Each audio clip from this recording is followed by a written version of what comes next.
जय श्री राम दोस्तों, वॉक पे चर्चा में आप सबका स्वागत। कल महाशिवरात्रि थी और पूरे भारत में भव्य आयोजन हुए। ईशा सेंटर कोयम्बतूर पे स्वयं अमित शाह जी सदगुरु के साथ थे। तो आज की चर्चा फिर एक बार सनातन टूरिज्म और सनातन इकोनॉमी पे एज अ पर्सपेक्टिव समझिए। महाकुंभ हुआ, महाशिवरात्रि हुई, बीच में बहुत सारे स्नान हुए। मैं फॉर्चुनेटली मेरे को स्टैचू ऑफ यूनिटी जाने का मौका मिला।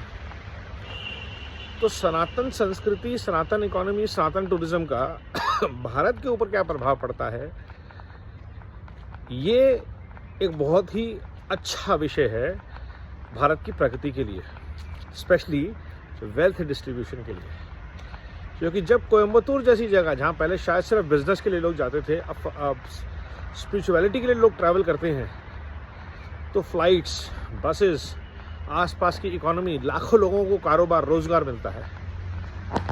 यही हाल केवड़िया में मैंने देखा कि आउट ऑफ द ब्लू एक जगह पे स्टैचू ऑफ यूनिटी बनाया गया, प्लान किया गया और उसके आसपास पूरा टूरिज्म का सर्किट डेवलप किया गया, जहां लोग आते हैं, भारत के इतिहास को जानते हैं, उस चीज़ को पूरा एक्सपीरियंस करते हैं, अप्रिशिएट करते हैं, क्योंकि बहुत ही सलीके से डेवलप किया हुआ इंफ्रास्ट्रक्चर है। जैसे कि मैंने अपनी चर्चा में शेयर भी किया था लाइव वहाँ से। अब हम अयोध्या और वाराणसी का एग्जाम्पल भी देख रहे हैं, जहाँ पे इतना सनातनी टूरिज्म जा रहा है कि एक्सेस हो गया है। मतलब बनारस के जो लोकल लोग रहते हैं उनका जीना दुश्वार हो गया है। इतने भक्त पहुंच रहे हैं महादेव के,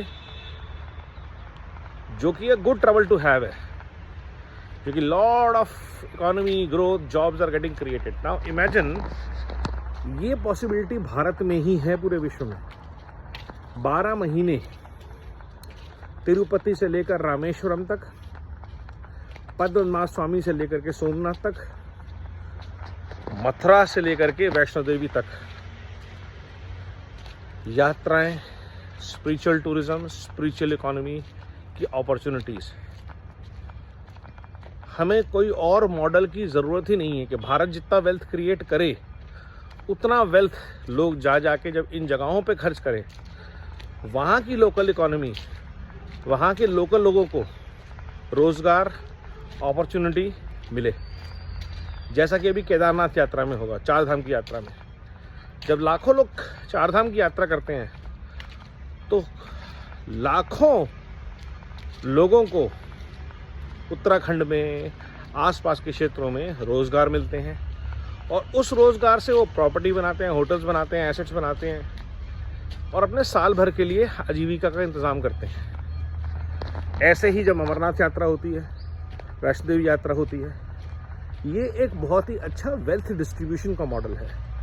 तो जितना भारत में संपन्नता आएगी, उतना ही भारत ऐसी जगहों पे खर्च करेगा, अगर ये जगहें ऐसी बनी हुई हैं कि लोग जाके खर्च कर सकें, तीर्थ यात्रा अच्छे लोग भी कर सकें। इस बार प्रयागराज में बहुत सारे लोग अपनी गाड़ियां लेके गए, क्योंकि हाईवेज बहुत अच्छे बन गए। बहुत सारे लोग वंदे भारत से गए, क्योंकि वंदे भारत थी। और ये रियलिटी है कि अगर नॉर्मल गाड़ियाँ होती तो शायद कम लोग जाते, सड़कें खराब होती शायद लोग नहीं जाते, पहले नहीं जाते थे। और this is what the Bharat infrastructure will do to the growth of spiritual tourism, spiritual economy in Bharat.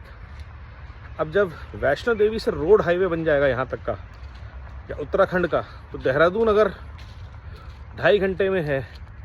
हाँ, इंफ्रास्ट्रक्चर पे लोड ज़रूर पड़ेगा, बहुत से लोग जाना चाहेंगे, पहुँचना चाहेंगे, जाम लगेंगे, उसकी भी तैयारी करेंगे। बट ये ज़रूर होगा कि सारा वेल्थ बड़े बड़े शहरों में कंसंट्रेट नहीं होगा।